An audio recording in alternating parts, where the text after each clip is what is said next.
difficult to reflect on the darkest times in your life, but sometimes you gotta do that. I was fucked up. I hit rock bottom, but I make no excuses. My behavior on that video is inexcusable. I take full responsibility for my actions in that video. I'm disgusted. I was disgusted then when I did it. I'm disgusted now. I went and I sought out professional help. I had to go into therapy, and go into rehab. Had to ask God for His mercy and grace.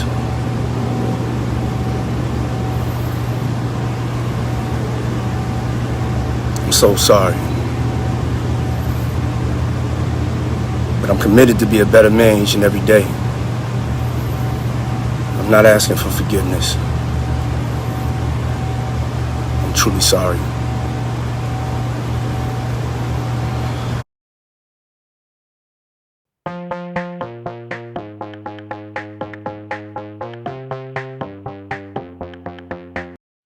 Hey guys, welcome back to my channel. My name is Lex, and I first off want to say that today we reached 500 subscribers on this channel. Now, I am really excited because honestly, I'm not trying to go insane. I need something to do during the day, while I'm figuring out whatever type project.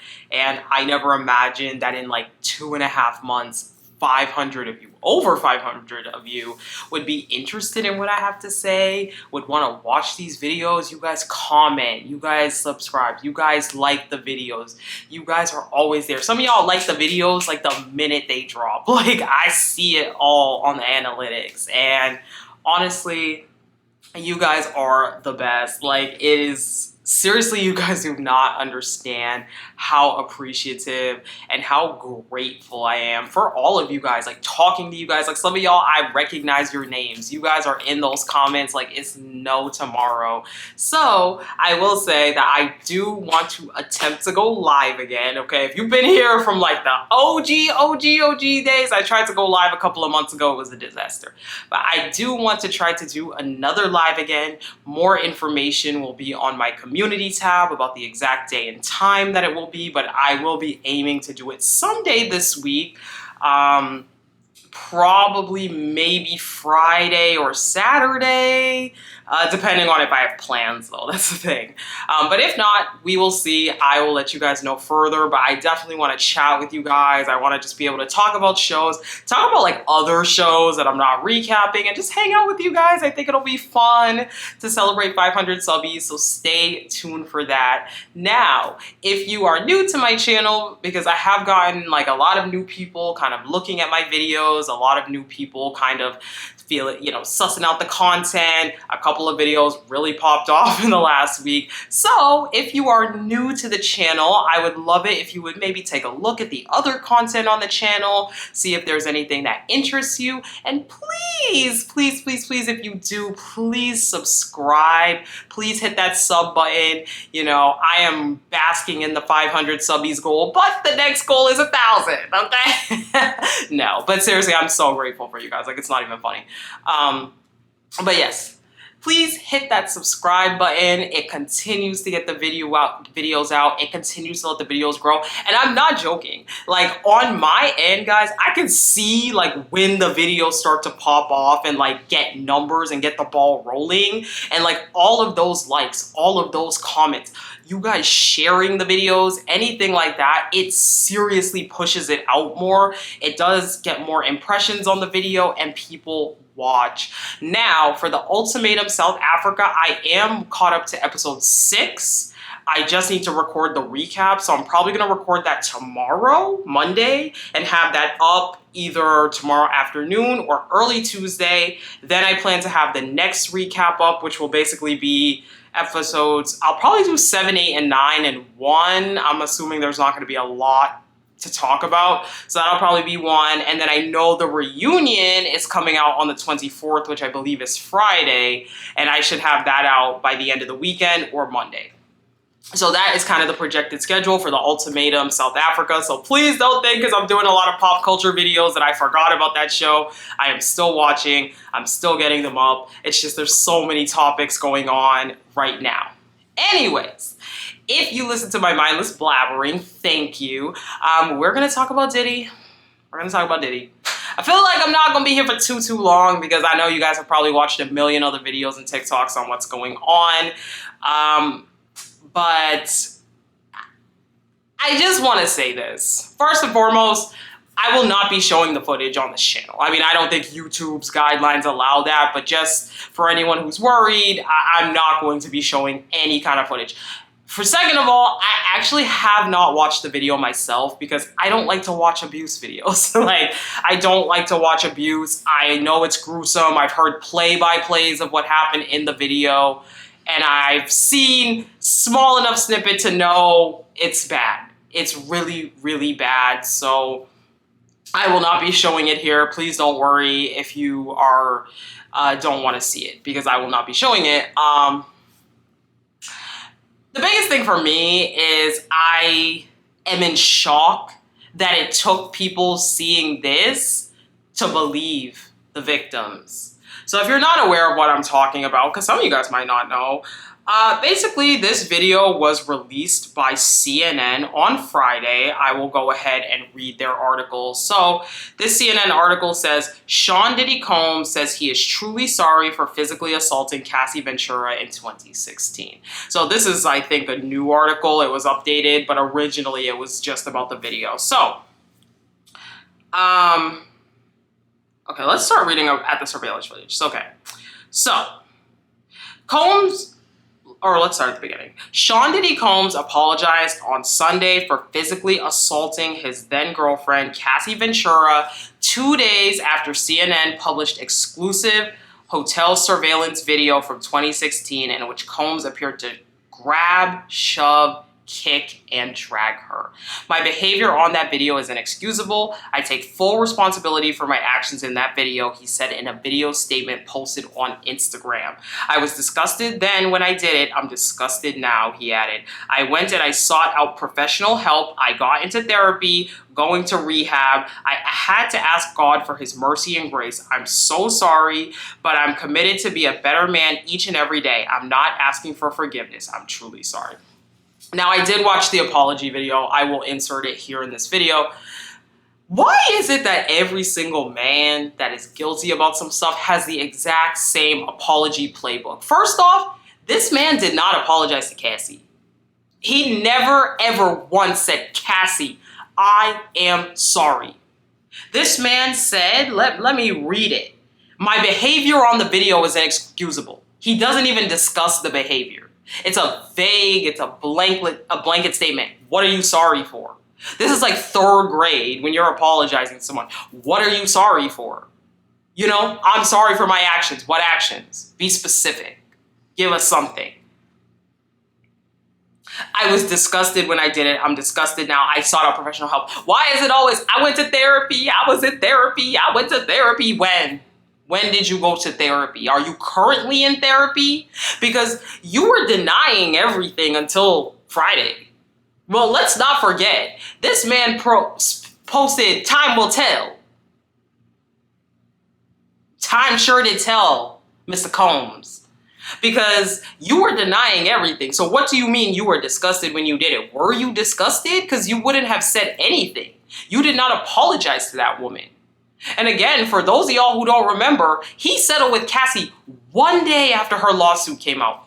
1 day. 1 day.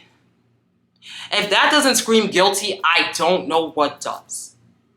Nobody has came to Diddy's defense. Has anybody seen that? I mean, there are so many things that lined up where it's like, I cannot believe that y'all needed this level of evidence to know that this man was guilty.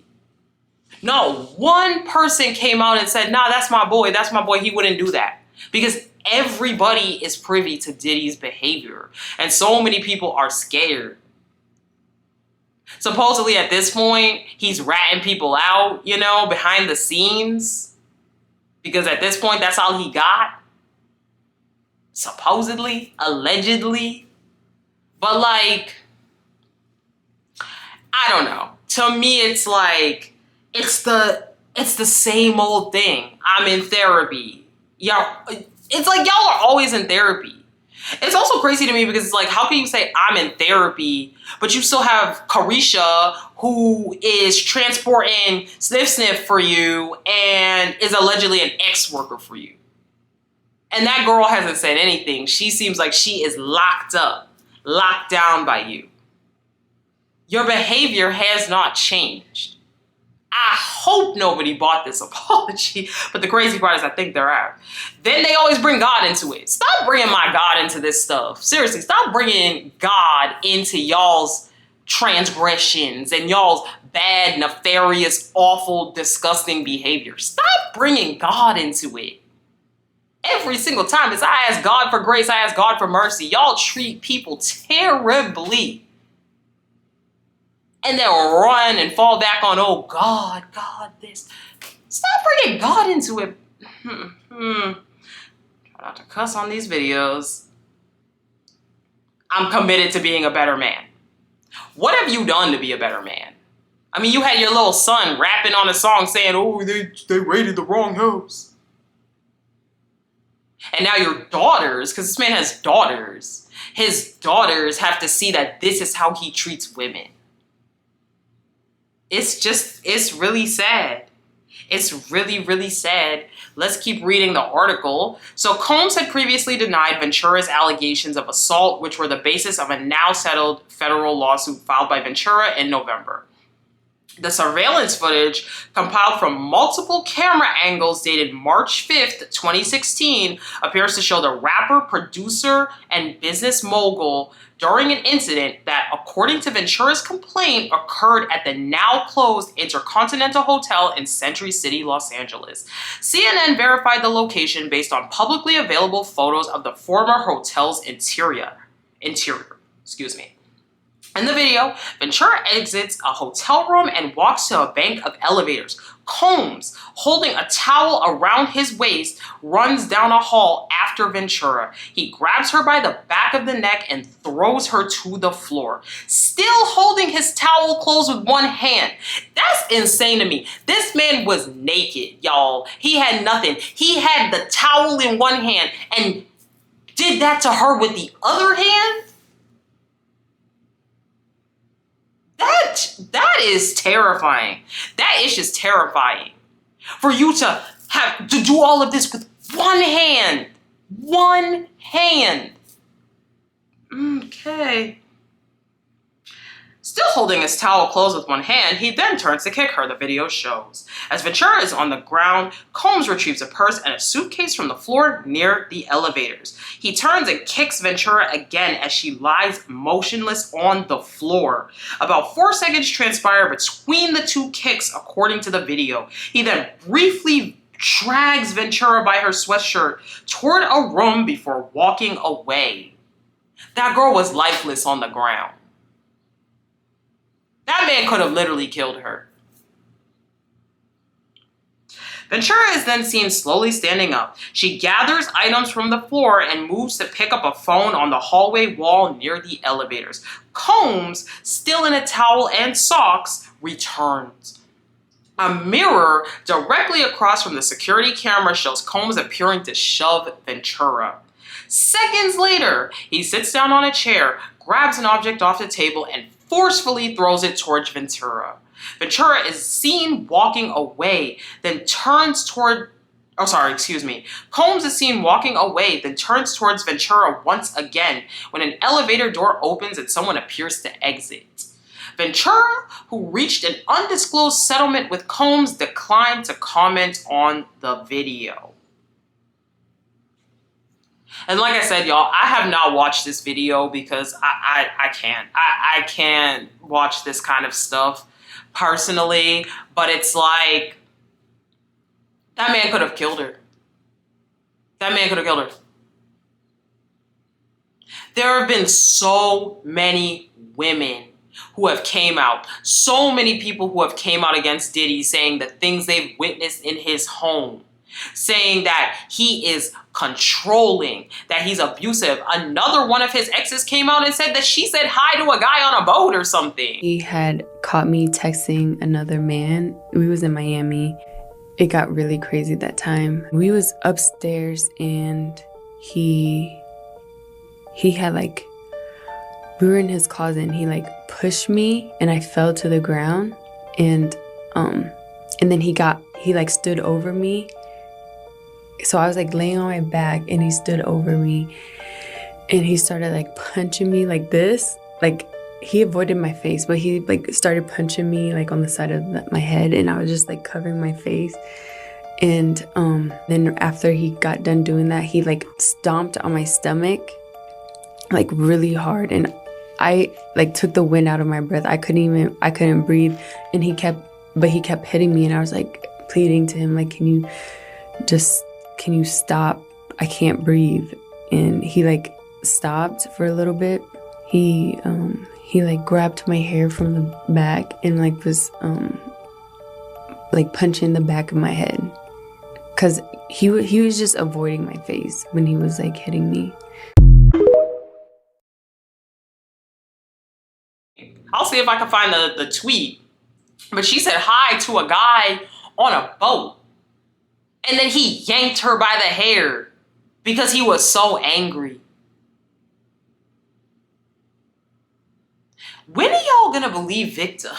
Like, it's seriously the real question. Like, when are y'all gonna believe victims? Because this is ridiculous. It should not have taken this coming out for y'all to believe victims. I don't know what it takes. We should not have to see a woman being brutally beaten in order for y'all to believe victims. I just don't understand. I don't understand. You know, I think that there have been people that have brought up that Cassie stayed, and, you know, it's just so crazy to me how much people don't realize the danger in leaving people like that. Look at Cassie in this video, right? From what I've read, right? It sounds like she was running away. She was trying to run away from this man. And he done came out in a towel and dragged her back to the room.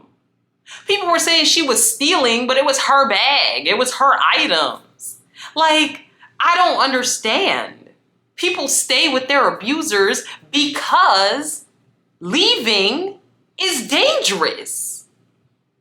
And also, abusers get into people's mental. They break you down. They gaslight you. They tear your self-esteem down. They make you dependent on them. Look at Cassie. This man was definitely promising her the world, promising her that she would be a star, promising her that she would get all kind of record deals, promising her that she would be the next big thing. And though he didn't give all of those things that he promised, he still promised it. So of course, you know, you're gonna stay with people like this. So Cassie's attorney also has come out and made a statement. So let's just read this Rolling Stone article here. Okay, I just want to read part of it that talks about what Cassie's attorney said. So this is from Rolling Stone. Meredith Firethog, a partner at Wigdor LLP, which represents Cassie, said in a statement to Rolling Stone Sunday, following Combs' apology, Combs' most recent statement is more about himself than the many people he has hurt. When Cassie and multiple other women came forward, he denied everything, period, and suggested that his victims were only looking for a payday, that he was only compelled to apologize once his repeated denials were proven false, shows his pathetic desperation, and no one will be swayed by his disingenuous words. I know that's right. The surveillance footage that prompted Combs... Okay, wait, I already read this. Let's see. Okay, yeah. So that is... On Friday, Ventura's lawyer, Douglas Wigdor, said the gut-wrenching hotel surveillance footage has only further confirmed the disturbing and predatory behavior of Mr. Combs. He added, "Words cannot express the courage and fortitude that Miss Ventura has shown in coming forward to bring this to light." It is true. And this is what I keep breaking down the apology, because it's like, this man never once said, "I am sorry" to Cassie for this, and this. All he said is, "Oh my God, I'm trying to be a better man. I'm in therapy." It's all about him. The apology is all about him. When you apologize, it's supposed to be apologizing to the other person, explaining what you did wrong, not taking 3 minutes to gaslight the audience and tell us all the fake things you're doing to be a better man. I bet you've been to a therapist's office once. You probably did a Zoom call consultation. You say you're being a better man. What are you doing to be a better man? See, it's also the vagueness. "I'm sorry for my behavior. I'm trying to be a better man." Things that mean nothing and are saying nothing. So a lot of people have been talking about charges being pressed about the video. Unfortunately, the LA DA's office, they have also put out a statement kind of stating that they at least will not be able to press charges. So this is a USA Today article. Sean Diddy Combs cannot be prosecuted over 2016 video. LA DA says, here's why. Rapper Sean Diddy Combs will not be prosecuted after newly released video from 2016 showed him kicking, hitting, and dragging then-girlfriend Cassie Ventura, the Los Angeles County District Attorney's Office said in a statement released on social media Friday night. The office's statement went on to call the footage disturbing and difficult to watch, but explained that Combs would not be charged with assault or prosecuted if the encounter occurred in 2016. If the conduct depicted occurred in 2016, unfortunately, we would be unable to charge, as the conduct would have occurred beyond the timeline where a crime of assault can be prosecuted. As of today, law enforcement has not presented a case related to the attack depicted in the video against Mr. Combs, but we encourage anyone who has been a victim or a witness to a crime to report it to law enforcement or to reach out to our office for support from our Bureau of Victim Services. And so many people are saying that's intentional, that this video was surfaced now knowing that nothing can be done. There is obviously some speculation on where this video came from. Some people believe it was found when Diddy's house was raided. Other people think that maybe just the hotel dropped it. There's also speculation that the hotel was paid $50K in order to bury this video. But I think it is obviously very intentional. And I think that Diddy and his team worked very hard to make sure that this video did not come out before that statute of limitations was up. Because now, cool, we see this, but nothing can be done legally. Nothing can be done legally. Sure, this man's career's over. I mean, Diddy's toast. Like, I ain't gonna hold you. Like, his career, I think, is over. But it still is gut-wrenching to know that there is really no legal charges that can be pressed about this situation.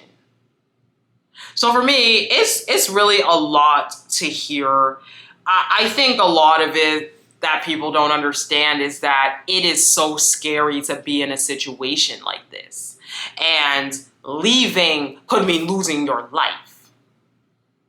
These men don't hesitate to delete people. Let's not forget that Kim Porter, Diddy's mother of his children, some of his children, she passed away. All right, y'all wanted to know about Kim Porter's mysterious death, so let's talk about it. Diddy and Kim, who I must say is absolutely freaking beautiful, started dating in 1994 and they had a son, Christian Combs. At the time, Kim and I'll Be Sure had already had Quincy. Kim and Diddy split up in 99 and then they got back together in 2003. In that time period, we know that J-Lo and Diddy dated. However, Kim and Shakir Stewart, who was a Def Jam senior executive, also dated. However, Diddy didn't approve. It's alleged that Diddy ended up confronting Shakir and Kim while they were together. He threw a chair at Shakir, and in the altercation and the fight, Kim ended up having her nose broken. Despite Shakir not going back to work for a few weeks, him and Kim still continued dating, and it is said that allegedly Kim told him a lot of personal information about Diddy. Nobody knows what that information was, but allegedly it was about Diddy's involvement in certain things and additional intimate information about Diddy. Shakir would be found dead in his home with a self-inflicted gunshot wound. After Shakir's death, it's said that Kim started writing a tell-all book on Diddy. With that being said, keep in mind, books do tend to take a really long time to write. Kim and Diddy had twins in 2006, and they split up in 2007. Kim went on to Essence magazine to do an interview where she talked about her reasoning for leaving Diddy. She even told Essence that one of her closest friends was pregnant by Diddy around the same time that Kim had been pregnant with Diddy's twins. Kim and Diddy stayed friends. They were good co-parents. She was found dead in 2018. Kim's cause of death was ruled as pneumonia. However, keep in mind, this woman was 47 years old. She had a history of good health. It was rumored that she had finished writing her book at the time. I think Kim's death wouldn't be considered so suspicious if it wasn't for the fact that 3 of her laptops were missing. The police said there was no robbery at her home, so where exactly were the laptops? I'll be sure Quincy's dad and Kim's first baby daddy did go to Instagram after her death, and he, in a now deleted post, said that he believed Diddy was involved in her death. He also said that he didn't believe it was pneumonia, he believed it was murder. For decades, it's been alleged that Diddy has been abusive to his girlfriends in the past, including Kim Porter, and this was confirmed by one of his past bodyguards. I have a couple videos on this. If you want to go watch them, they're on my page. In another now deleted Instagram post, I'll be sure posted a picture that he said Kim sent him of himself, Kim, and Quincy. And in the caption of the Instagram post, he said, "Kim was running. I told her to call the FBI." Let me know what y'all think about this. I find it really interesting that there's been a slew of other celebrities that have died of pneumonia. It seems like that's what Hollywood celebrities die of anytime that there's like a suspicious death. But I want to know what y'all think. I want to know like if you think that there's any merit to the idea that she was allegedly murdered. My name is Kim, and I would love it if you followed along so we can talk more pop culture. Let's say that she passed away while she was about to write a tell-all book. She was writing a tell-all book and passed away. Now, I'm not trying to get into conspiracy gates, but there are some things that are very fishy. There are some things that are very fishy. I will say this. I think more will come out and will continue to come out. I think that Diddy is fried. I think that he is toast. And bring the man down and bring anybody down with him that is involved. Because this is a lot. It's a lot. I'm gonna keep it short and sweet, guys, but let me know. Let me know in the comments, you know, anything. What, like, you know, I think this is horrific. This is horrific. And if you have not already, please subscribe to the channel. Please like the videos if you like this content. And I will talk to you guys in the next one. Bye.